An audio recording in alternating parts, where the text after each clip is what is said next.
Over the 2015 spring break, 17 students and 2 staff members traveled to the WuGong Mountains in Jiangxi Province to take part in the WuGong Mountain Eco-Service trip. We spent time acquiring the gear and equipment we needed for the intense backpacking and camping trip we were about to take part in, and took a short practice hike near DAIS. Though fun, this would hardly prepare us for what was ahead. As we prepared for the departure for WuGong Mountains, our group had several goals for the group, and each student set their own individual goals for the adventure. Some of the goals of the trip included learning about the social, environmental, and economics of Jiangxi Province, where the WuGong Mountains are located, completing service projects, specifically trail cleanup and helping local farmers who live at farms at the base of WuGong Mountains. Become a high-functioning group who works together, takes care of each other, and stays positive even when things are difficult. Develop confidence and grow as leaders who are willing to step up and take on new challenges. Learn new skills about the outdoors, backpacking, hiking, camping, cooking, and first aid. Represent DAIS with pride.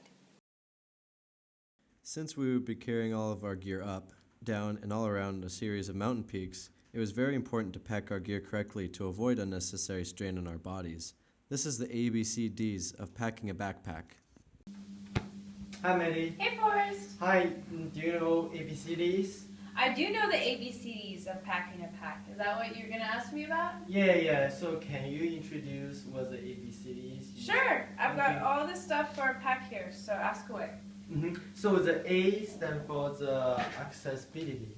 Right. A stands for accessibility, which pretty much just means that you want to have anything that you're going to need right away easily accessible. That could be a hat, sunscreen, sunglasses when the sun comes out. That could be a raincoat if it starts raining unexpectedly. And always water. You always want to have water easily accessible.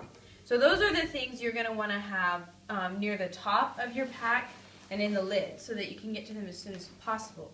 Which then means stuff that you're not going to need right away, say a sleeping pad or an extra change of clothes, you're going to go ahead and put at the bottom of the pack, because you're not going to need those as soon and readily as other such things. So that's when you take pack and extra clothes, extra wool socks, always have extra wool socks, and you're going to put those things at the bottom of your pack. That's accessibility. Yeah, thank you. So the B stands for the balance. So what is it? Right. Balance, as the word says, just means you want to have everything centered and focused on one part of your back so that you don't want one part of your pack heavier than the other, pulling you over. It'll give you scoliosis. So you want to make sure that everything you put in your bag stays in the center and it's the same all the way around. So that's when you start taking your other stuff and just putting it in, but always making sure that nothing is heavier on one side than the other. So that's balance. Yeah, it's good. So the C stands for the compression, right? Right. Yeah. Compression, a lot like balance, has to deal with where you put the weight and the balance in your pack. So with compression, you want to take the heavier stuff and keep it towards the center of your pack, right at the middle of your bag, kind of in between your shoulders. That way, all the weight is compressed right up against your back, and it helps with the balance of your body. So I'm going to take my heavier items, like this book here, some personal toiletry items, and I'm going to put those right in the part of the pack that's going to have it centered against the back of the pack, so it's right up next to my back and towards the middle of the pack. So that's compression.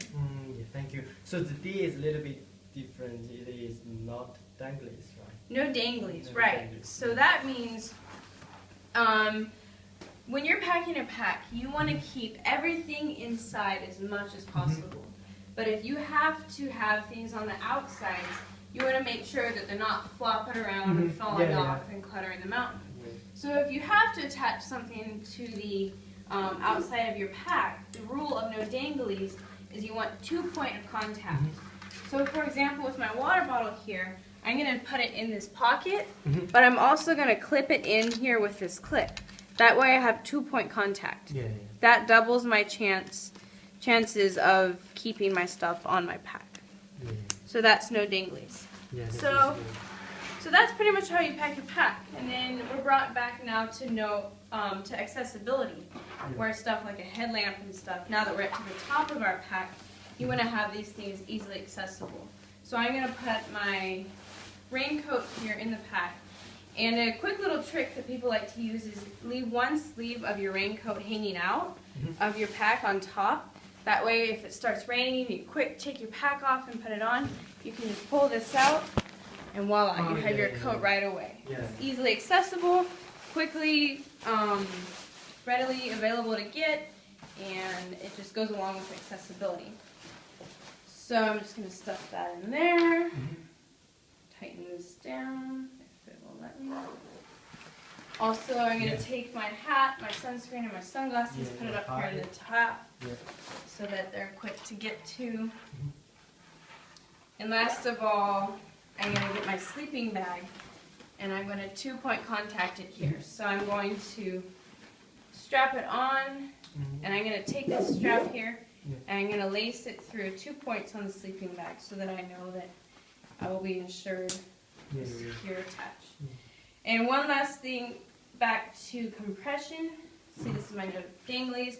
With compression, when you're done with that, backpacking packs always have lots of straps and stuff to ensure that compression ability. So you always want to make sure that all your straps are as tight as possible and looped in, ready to go. So when you start hiking, it's close to your body and centered, balanced with your body's balance. So there you go. There are the A, B, C's, and D's of packing. It's really good. Thank you for your introduce. Yeah, no problem. Talk to you later, Forrest. See you later. This area of China has a lot of agriculture and especially a lot of rice cultivation. As we began our hike, we saw lots of tourist farming, where farmers maximize the limited flat land. They have to grow more rice. As we get higher, we saw dramatic changes in the types of plants and trees. The rice fields disappeared and we saw lots of bamboo forests mixed with beautiful blooming trees, then thick pale forests that were covered in fog and made you feel like you were walking in a crowd. Along the way, there were some really beautiful views and a chance to look back and see how far we had climbed. We also had the reality check of looking up and seeing how much further we had to go. A lot of people were tired of hearing, "We're almost there," when in reality, we were hours away. Eventually, we came out of the trees to the ridgeline, and we were all pretty excited for the views and for a chance to take our packs off our backs and have another snack. It is amazing how good food tastes when you are backpacking. At this point, we had hiked with our backpacks and gear weighing between 50 and 20 kilograms for over 7 hours. Even though we had come to the ridge line, our camping site was still a few hours away. We were all relieved to have most of the climbing done and be walking on most flat ground. When we finally saw a small hostel building in the distance near our campsite, it was getting dark. At this point, we were all really positive, but everyone was tired. We arrived at our camp in just under 9 hours. The hike up and eventually back down the mountain was extremely difficult. For most of us, this was our first time backpacking and carrying a lot of weight. In addition to our own gear, we had to carry all of the group gear, which included tents, food, cooking supplies, and fuel. We went up and up and up and up, taking plenty of breaks for food and water. The first night was really cold with temperatures just above 0 degrees. Many people did not sleep well at the first night, but we woke up with a positive attitude, ready to summit a Golden Peak, the highest peak in the WuGong Mountains, on an elevation with 1,987 meters. Camp cooking was one of the things that just about everyone enjoyed doing. We cooked some pretty fabulous meals on some tiny camp stoves in the nearby hostel. We were grateful to have some inside space to eat and have meetings. The night before the hike down was pouring. I was worried that we would take the trail down because it'll be slippery and dangerous. But we took a stairway. Don't get me wrong, but the stairs were harder on the knees. Every time we came to a stop, our knees were trembling and twitching like crazy. Sometimes I get the sudden urge to tumble down the hill. It was always reassuring to see the farms and the lands below, knowing that we were almost done, close to showers and air conditioners. The WuGong trip was really challenging individually and for the group. But it's also really important to remember that you have to keep a positive EB, or expedition behavior.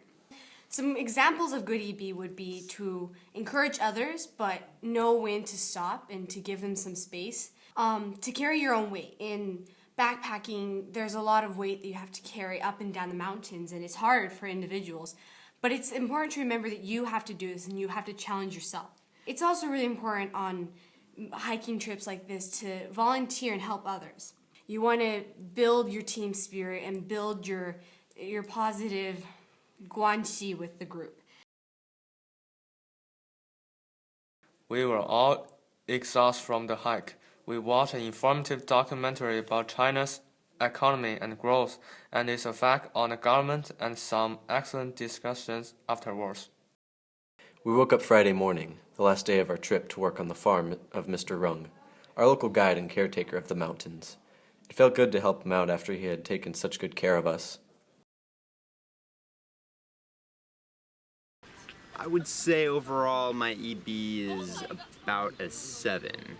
I would say, it was pretty exhausting hiking up and down the mountain, and now we're doing some farm work here. It's a little bit, dirty, but at the same time I think it's pretty rewarding, just because, that hike up was probably one of the hardest things I've ever done, and it felt pretty good to be at the top. It's going to feel really good to, have this farmland cloud, and yeah, pretty satisfying. I think my EB for this trip is probably an 8 because I really enjoy the journey here, but I think on the way up to the mountain I complained a little bit.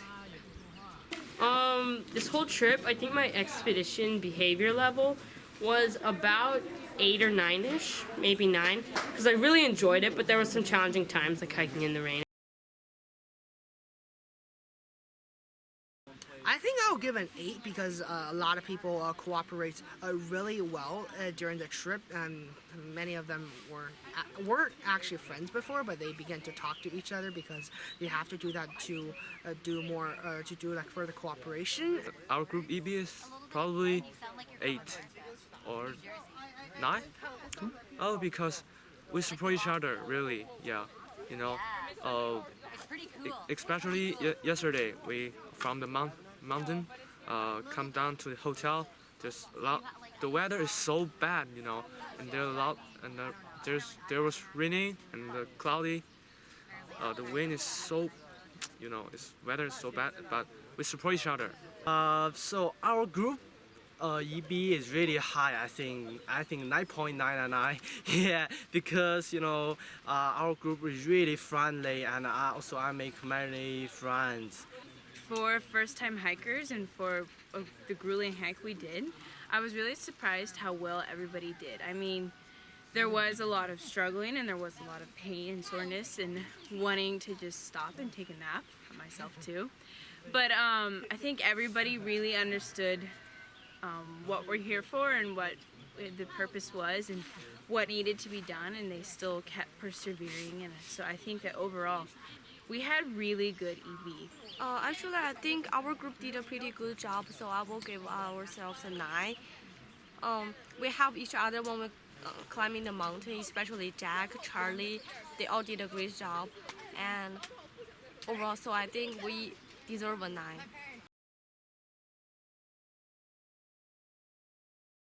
I would like to recognize Griffin because on the way up, he was really encouraging and helping me stay with the leaders of the group. Mackenzie had a good EV, and she helped me to have good EV too, because she's really positive during the trip. Somebody who really helped this trip, just a good person who kept a positive attitude, is probably either my sister, just because she always helps out, or Kenzie, because she kept a positive attitude and kept helping out with everybody. I would like to recognize Charlie, because every time when there is a tricky place, he always run to the front and offer everyone helps. I think Crystal, Rachel, and Natalia and Cherry have good EB because of they give me some food when I'm very hungry.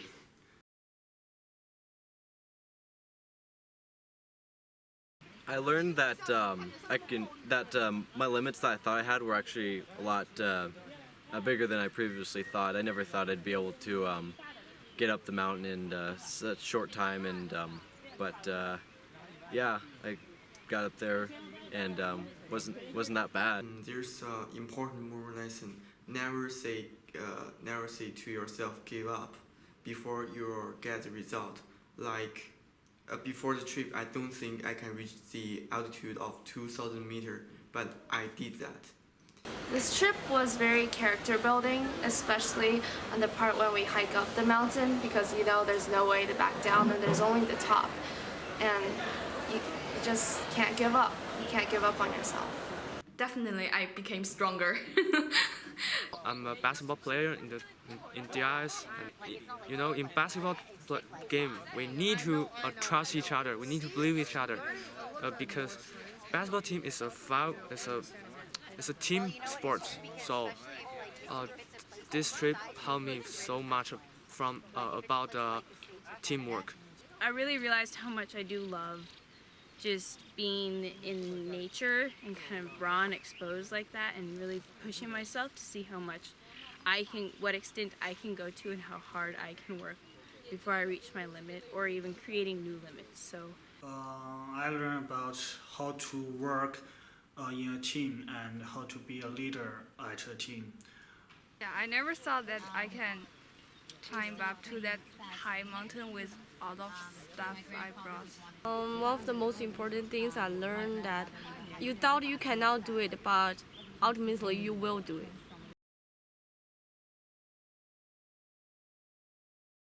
Make sure you bring gears for all weathers, because you will never know what the weather will be like. I would say make sure your backpack is big enough. Don't eat all your snacks on the first day that you hike up. Do your best. Bring extra layers, because I seriously underestimated how cold it would be on the mountain at night, and I paid the price for it. Never ever lose your stuff if you not want to do dishes or chicken dances. There's lots of nice things that we can say about you. I don't really know where to start. First of all, you guys are an amazing group. Thanks so much for your participation with us this week. Thanks for doing all the things we asked you to do when we were at the basketball court on the first day, which is that you did everything that we asked you to do. Nobody was too cool to try anything new. Everyone was really respectful of each other.